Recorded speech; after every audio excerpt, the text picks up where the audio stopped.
안녕하세요. 맥락과 감정 분석 2차 시 수업을 시작하려고 합니다. 네, 오늘은 일요일 아침이고요. 여러분들의 수업을 위해서 스타벅스에 와 있습니다. 이 음악 소리 때문에 제 목소리가 잘 들리지 않을까 걱정이 돼서 마이크를 사용하고 있어요. 잘 들리시나요? 네, 그러면 수업을 시작하도록 할게요. 제가 항상 이 글씨를 띄었었는데 한 번도 이 글에 대해서 설명을 한 적이 없는 것 같아서 말씀을 드리도록 할게요. 여기 보면 본 수업에 사용되는 자료는 저작권법에 따라서 학교 수업을 위한 저작물로 수업 및 수업 지원 목적만으로 사용이 된다고 써져 있는데요. 여러분들이 저와 같이 이렇게 수업한 이 영상이나 PPT를 다른 곳에 또는 활동지도 다른 곳에 배포하면 안 된다라는 뜻입니다. 네, 그럼 본격적으로 수업 이어서 시작하도록 할게요. 자, 이번 시간에는요, 총 4가지 극의 분석 단위에 대해서, 극의 구조에 대해서 배워보도록 할 거예요. 극의 구조는, 희곡의 구조는 크게 4가지로 나누어질 수 있습니다. 모든 극을 이 4가지로 나눌 수 있다는 것은 아니고요. 어떤 극은 뭐 2가지 형태가 보일 수도 있고, 또는 어떤 구조의 형태가 불분명하게 보일 수도 있겠죠. 그렇지만 우리가 통상 극의 구조 또는 희곡의 구조라고 했을 때는 다음과 같이 4가지로 나눈다는 것을 알아두고 기억하면 좋을 것 같습니다. 네, 가장 일반적인 구조로 극적 구조라고 할 수 있는데요. 여러분들 이런 그림 굉장히 많이 보셨죠? 작년에 저랑 공부할 때도 이와 같은 구조 본 적이 있는 것 같은데 기억이 나시나요? 네, 여기에 설명을 보면 드라마틱 플롯이라고 써져 있어요. 그래서 극적인 구조, 극적인 플롯.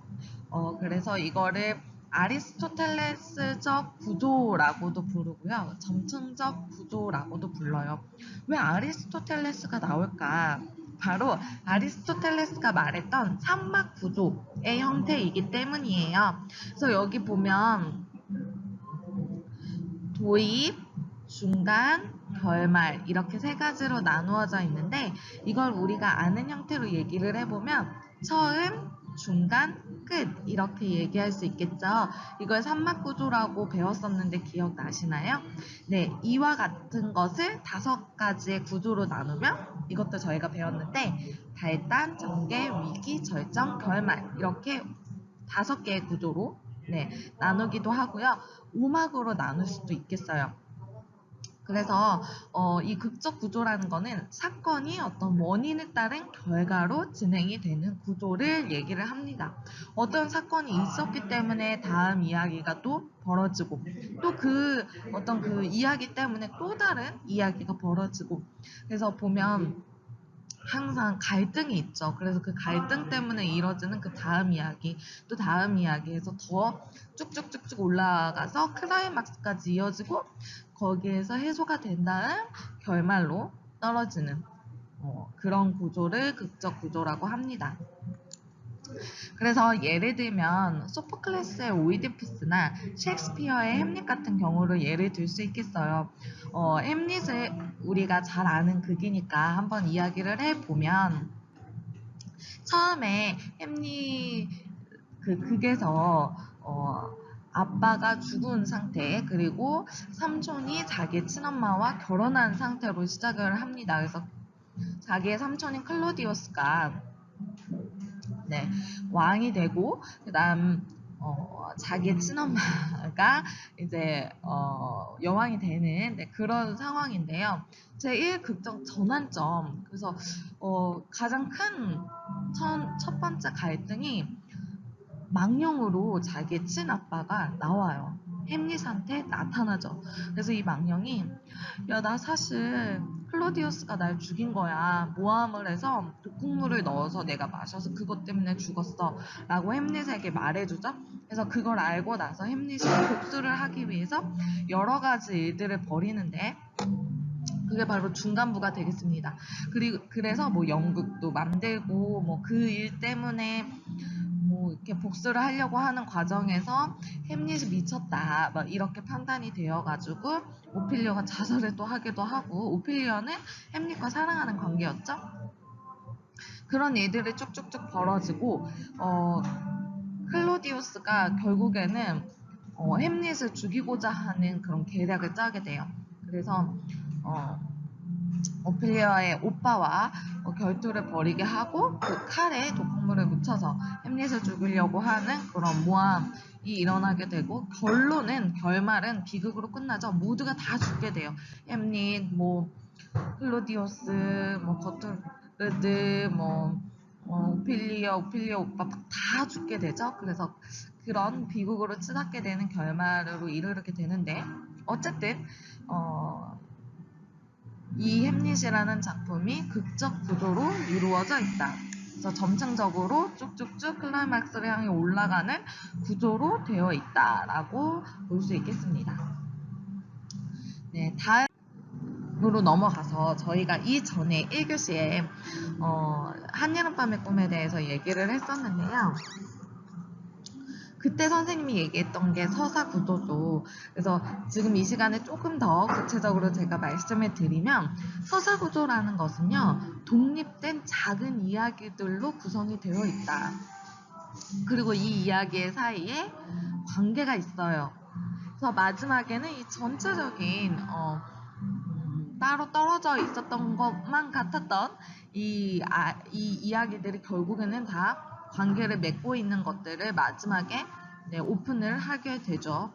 그래서 이와 같은 구조를 에피소드식 구조, 열린 구조 또는 사파적 구조, 이런 식으로도 불리기도 합니다. 그래서 여기 보면 그림이 조금 잘못 나와 있어요. 여기 사건과 사건이 다 떨어져 있죠. 근데 사실은 이렇게 긴밀하게 다 이어져 있어야 돼요. 네, 이해되시나요? 그래서 한여름밤의 꿈을 한번 이야기를 해보면, 숲에서 일어나는 이야기, 왕궁에서 일어나는 이야기들이 이제 독립된 이야기들로 구성이 되어 있고, 하지만 거기에 나오는 퍽이라는 인물이 숲에서의 이야기와 왕궁의 이야기를 이어주는 역할을 하기도 합니다. 왜냐, 이 퍽이라는 인물이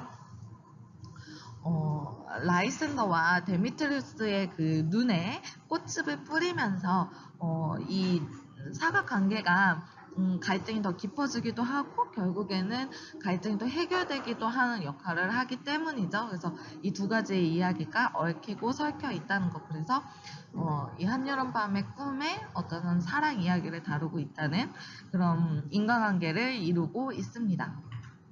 또 브레이트의 코카소스의 백무건을 예를 들어 볼게요. 코카소스의 백무건 두 가지의 이야기가 나오는데요. 거기 보면 총독이 버린 그런 아이를 하녀 구르쉐가 그 아이를 정성으로 키우게 되는데요. 그것을 이제 아츠닥이라고 하는 재판관이 갑자기 자기가 친엄마라고 하는 사람이 나타나는 거예요. 그래서 이 그르쉐와 그 친엄마라고 주장하는 사람 사이에 갈등이 일어나게 됩니다. 또 이 코카서스의 그 계곡의 사용을 누가 사용을 하는 게 맞을 것인가. 그래서 그 농사를 짓는 사람들의 어떤 두 마을의 그런 갈등이 또 나오거든요. 그래서 두 가지 이야기가 나오는데, 따로 독립된 것 같지만 결국에는 이어져 있는 내용이에요. 그게 무슨 말이냐? 이 아츠닥이 어떤 판결을 내리냐면요. 친엄마랑 그 그루시에랑 둘이 갈등을 빚었을 때, 그러면 아이를 찢어서 가져가라, 이런 판결을 내리거든요. 근데 정말 아이를 사랑했던 그루시에가 그럴 수 없다라고 얘기를 하자, 아츠닥이 네가 진짜 엄마다. 너가 정말 아이를 사랑하는 엄마다. 그래서 친엄마가 중요하지 않다. 정말 아이를 사랑으로 키운 이 그르쉐가 아이의 부모이다라고 판결을 내려요. 그와 같이 이 계곡의 사용 문제도 마찬가지로 이 땅이 누가 주인인지 중요하지 않다. 결국에는 이 땅을 누가 정성으로 돌볼 수 있느냐, 농사할 수 있느냐. 그래서 소작농들의 편을 들어주고자 하는 그런 어떤 내포적인 뜻이 이제 있다는 그런 인과관계를 이루고 있는 거죠. 그래서 그런 식으로 서사구조는 독립된 작은 이야기들로 구성이 되어 있지만 결국에는 이 이야기들이 이렇게 연결이 되어 있는 부분이 있다라는 것을 이 뒤에 나오는 구조와 이렇게 비교하는데 이렇게 이해를 하시면 좋을 것 같아요. 일단 넘어가 볼게요. 다음으로는 상황 구조예요. 이 상황 구조라는 것은요, 이야기의 출발점과 결말이 같아요. 이게 무슨 말이냐? 이야기의 내용이 중요한 게 아니고요. 이 상황이 중요한 거예요. 그래서 이 상황을 통해서 작가의 의도가 나타나게 되는 그런 구조를 말합니다. 그래서 상황 구조라고도 말하고 순환 구조라고도 말해요. 출발점과 결말이 같다라는 뜻에서. 그래서 여기 그림도 보면 여기 이렇게 가서 그저 시작을 해서 이렇게 끝나요. 근데 끝나고 나서 또 시작하죠. 그래서 순환이 되죠. 그래서 그림을 보시면 더 잘 이해가 될 것 같아요. 그래서 예를 들면 사무엘 베케트의 고도를 기다리며를 한번 말씀을 드려볼게요. 이게 굉장히 그 유명한 작품인데 이오네스코의 대머리 여가수도 그렇고요. 사무엘 베케트의 고도를 기다리며도 마찬가지고 둘 다 부조리극이에요. 부조리극. 그래서 내용이 없어요. 베케트의 고도를 기다리며가 더 유명하니까 이거를 예를 들어서 말씀을 드려보면 두 명의 인물이 나옵니다. 그리고 계속 고도를 기다립니다. 대사도 이와 같습니다. 고도 왔니? 아니. 알겠어. 안녕. 또 다시 만나요. 고도 왔어? 아니. 그래. 올 거야. 그는 꼭 올 거야. 그래, 안녕. 이런 내용들이 계속 반복이거든요. 근데 이게 내용이 중요할까요? 아니요. 내용보다는 상황이 중요합니다. 그래서 이 끊임없는 어떤 기다림을 작가가 얘기하고 싶은 거죠. 이 고도라는 것에 대한 어떤 희망에 대한 끊임없는 기다림. 그리고 이것에 대한 부조리. 결국에 고도는 오지 않거든요. 그래서 이 어떤 그런 부조리를 얘기하고자 하는 그런 상황이 내포가 되어 있는 거죠. 노벨 문학상을 탄 굉장히 유명한 작품이고요. 여러분들 꼭 한번 읽어보시기를 제가 추천을 드리겠습니다. 마지막으로 연속구조인데요. 이 연속구조는요, 하나의 주제만 가지고 여러 가지 이야기가 집합이 되어 있는 거예요. 그래서 사건이나 인물의 병지, 그러니까 하나의 사건을 여러 인물의 관점으로 이렇게 보여주기도 하고요. 또는 사랑이라는 어떤 주제를 가지고 러브 액츄얼리에도 마찬가지죠. 거기 보면 옴니버스식이라고 저희가 작년에 배운 적이 있었는데 기억나시나요? 네. 러브 액츄얼리 같은 경우에도 사랑이라는 주제 하나만으로 각각 다른 인물, 각각 다른 스토리들이 나옵니다. 그리고 서로 연결점이 있나요?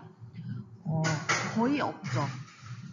그래서 여기 닐 사이먼의 굿닥터를 보통 연속구조로 했을 때 가장 대표적인 희곡 작품을 이제 나올 때 닐 사이먼의 굿닥터를 얘기를 하는데요. 정신병원에서 일어나는 이야기예요. 그리고 각각의 인물들의 각각의 독립된 형태들의 그런 사건들이 벌어집니다. 나중에 다시 만나거나 뭔가 독립된 이야기들이 다시 얽히고 설키거나 이런 일들이 일어나지 않아요. 이게 아까 제가 말씀드렸던 서사 구조와의 차이점이라고 할 수 있겠죠. 그래서 연결이 되었다. 그리고 여러 이야기다 라는 것으로 이 둘을 이렇게 구분하시면 좋을 것 같고요. 네. 드라마에서도 뭐 연속극 이렇게 표현을 할 때가 있는데 그 연속극은 쭉 이어지기도 하지만 어떤 에피소드식으로 그 하이킥 같은 경우 뭐 그런 식으로 연속극이지만 어떤 그냥 하나의 인물, 동일한 인물들이 계속 그 회마다 새롭게 만들어가는 이야기들을 또 꾸미기도 했잖아요. 그런 식으로 이해를 하시면 좋을 것 같습니다. 네, 일단 넘어가도록 하겠습니다. 네, 그래서 이번 시간에는 네 가지의 가장 대표적인 희곡의 구조에 대해서 저희가 배워봤는데요. 와, 조금 어려웠죠. 이 부분을 여러분 나름대로 다시 한번 개념을 정리하는 시간이 필요할 것 같아요. 그리고 제가 출석 퀴즈로요. 이와 같은 이 네 가지 구조에 대한 문제를 퀴즈로 한번 내볼게요. 굉장히 쉬운 문제를 낼 테니까요. 출석 체크 질문 꼭 해주시고요. 그러면 잠시 쉬었다가 여러분들 활동지 정리해 주시고요. 예, 이따가 3차 시에 다시 만나도록 하겠습니다.